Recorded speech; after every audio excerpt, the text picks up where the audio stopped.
a toothless 41-year-old bear in the middle of a permit dispute between his owners and Ohio State was euthanized after finishing a last meal that included a cream-filled donut. Well, Archie had been kept as a pet since 1981 with proper licensing until the regulations, the laws over keeping exotic animals in Ohio were changed and their permit expired in 2013. Well, the Gilliams, they've kept this bear since 1981.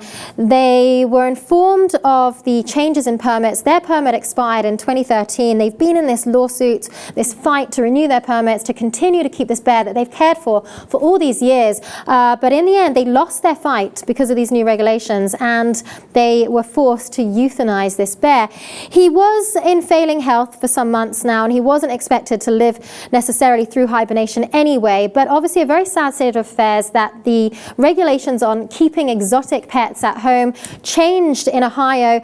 They changed in 2011 because of a man, famous case, yes, right. A man in Ohio who kept over 50 exotic animals at home, and he ended up killing himself because he was in debt, but he set all the animals free just before he did so, and the result was that the sheriff was forced to come with a gun and kill all these animals. Right. I don't know why they have to kill them all the time. They were, exactly, why are they always shooting these animals? Why can't they just round them up and take them to a sanctuary? I remember that case really well. You had tigers roaming around, and that was a very cruel thing for that man to do to these animals. But this lovely couple, their baby got euthanized, which that becomes a part of the family at a certain point. 1981.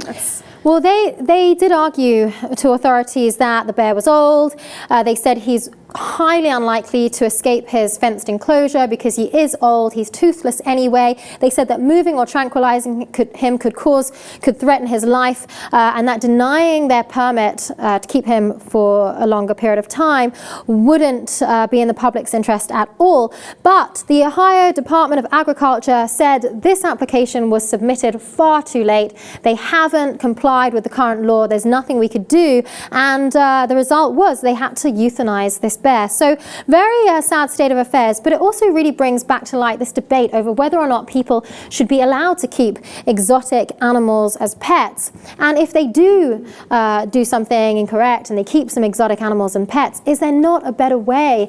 We saw with the case of this man in Zanesville, Ohio, after he committed suicide, that they went out and shot all these animals. I mean, in their defense, Joe, what else could they have, what else could they have done? I mean, it does sound very cruel, but at the same time, that was an optionless case. It really was. Well, it's definitely an ongoing debate over whether or not people should be allowed to keep exotic animals and what should be done with them if they do indeed go against the regulations and keep them. But a sad story about a 41-year-old bear euthanized as a result of this.